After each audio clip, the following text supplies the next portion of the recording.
So I've had about 40 hours of Pokopia played right now, and I love the game. It's so much fun. But even with that said, I've missed a few things that I didn't realize until later in the game that you could do early. So let's just go right into it. Here are 5 things that I messed up on in the beginning. So first things first, I messed up on this. The game tells you to plant a ditto flag on a home, and that way you can register it as your return home point. I just did it for the only one home.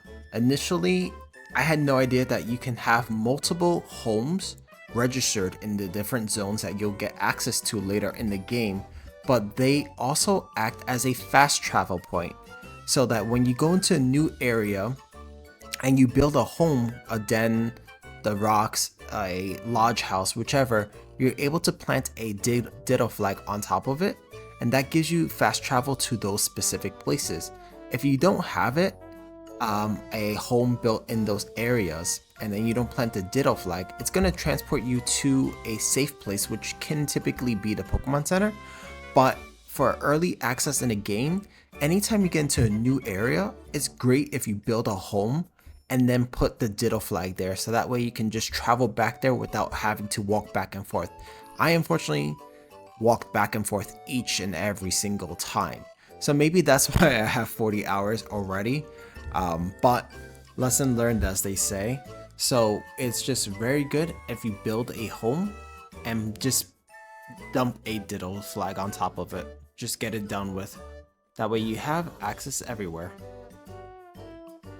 Now this one is going to be very important.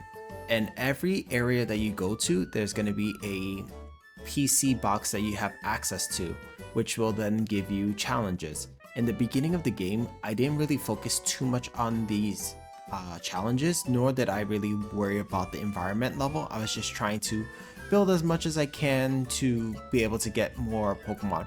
But you can actually use these challenges to get the coins. When you have the coins, you go to the shop, and the shop has a lot of great items. You're able to get items to help build a habitat for the Pokemon to come to the village, or even the next 3 items I'm about to show. The bag, the PP up, and even a extra item slot. So I missed out on this.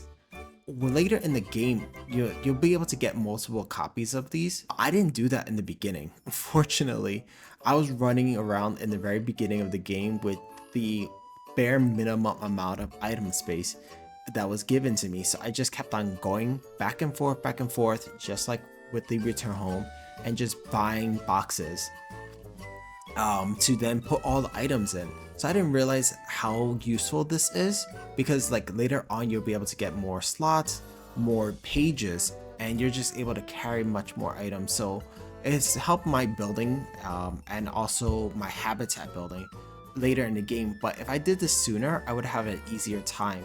So I wouldn't want you to go through all that issue either. And you can see right now on the screen, you can move the 1 item slot into the very bottom, so you have quick access to all those items. Only thing is that it does change your transform wheel. So usually you're able to use the D-pad to change it, but because of that, you have to use the L button. Now this one is actually extremely important, and it's a great way for you to farm material in the beginning of the game. And it's going to be Drifloom's Dream Island. Early on, you're going to be able to have access to Drifloom. He's going to show you that you're able to go to this area called Dream Island as long as you give him a plushie. The plushies change what you can get, and there's several different copies of the plushies you can get. Right now you can see on the screen I have the 4, and there is no Drifloom. But one good thing about the game is that if you interact with the plushies, you'll be able to summon Drifloom to you, so you can never have to worry about, oh, where is he, or have to go look for him. He's always going to be there. And you'll be able to then access and see what plushies have. So this one, he has a iron ore, gold ore, and a glowy, I think it's called glow rock. But if you don't want to go for that one, you can then go to the Pikachu, which has this item. For example, we're going to go to the Eevee Island because I actually need something from Eevee's Island. So I'm going to interact with Eevee's plushie, and Drifloon is going to be summoned.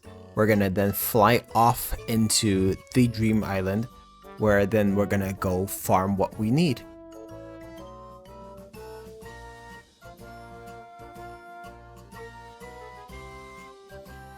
Now that we're on the island itself, you can run around, do what you need to do, farm for whatever items you're looking for.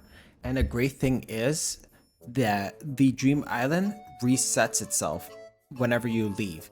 So I'm able to grab the items I'm looking for, the material that I'm searching for, leave, and then go all the way back to Drifloon, talk to him, and then fly out.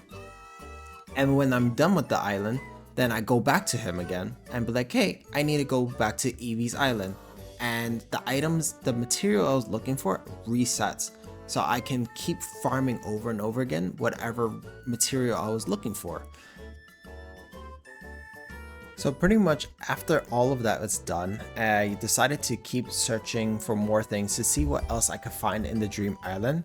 And sadly, I got stuck. I went too deep and I couldn't get out. Not really that I couldn't get out, I was getting too lazy to get out. So as you can see right here, great thing is that you can use the return home button. It won't bring you back to your house, but it'll bring you to Drifloon, which then you can just teleport out. For this one, our queen, Vespiquen, she is amazing. You'll get her from having 6 flowers planted into a row, and you're able to then trade honey with her. You'll be able to do 3 honeys for 1 item. Every day is going to be 4 different items, so you want to be able to trade with her each and every single day. That way you're able to maximize all the items you're being able to trade for, so you can be able to use it for your habitats, for your house, for all the things you want to be able to use it for.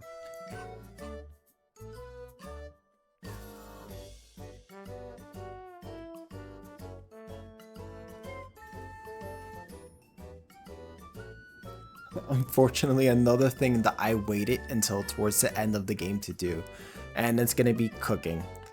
A part of the story mode, you'll be able to interact with a Pokemon who then shows you that, hey, you can start cooking food to strengthen your abilities. I didn't do that, I just kind of left him to hang and dry while I went on and tried doing other things in the game, fortunately limiting what I'm able to do. So it is very important that you do cook. The food type that I made is going to be the hamburger steak, and that actually strengthens my rock smash. You can see that I'm not able to attack that right now because I have the lower strength version of the rock smash. When I then eat the hamburger, I'm able to finally break those pieces down, and you'll be able to do that for a bunch of other things later in the game when you strengthen up your skills. Unfortunately, I didn't do it. I wasn't cooking, but all your skills can be strengthened up, and so it's very good that you be able to then make sure you're using the food mechanic of the game so that you'll be able to build everything that you want to build. In this example, I couldn't do the ores, but now I can. So as I was editing this video, I didn't realize that I can change my appearance at any time in the game.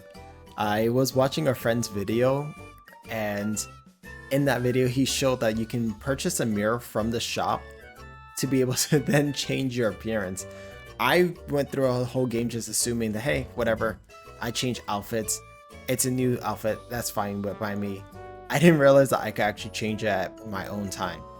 And so that is a fun fact number 6 that I was not expecting. If there is anything in this video that you enjoyed, please consider giving a like, comment, and subscribe. Let me know down below if there was anything that you want other people to know that you've noticed or you forgot to do in the beginning of the game like I did. Thank you.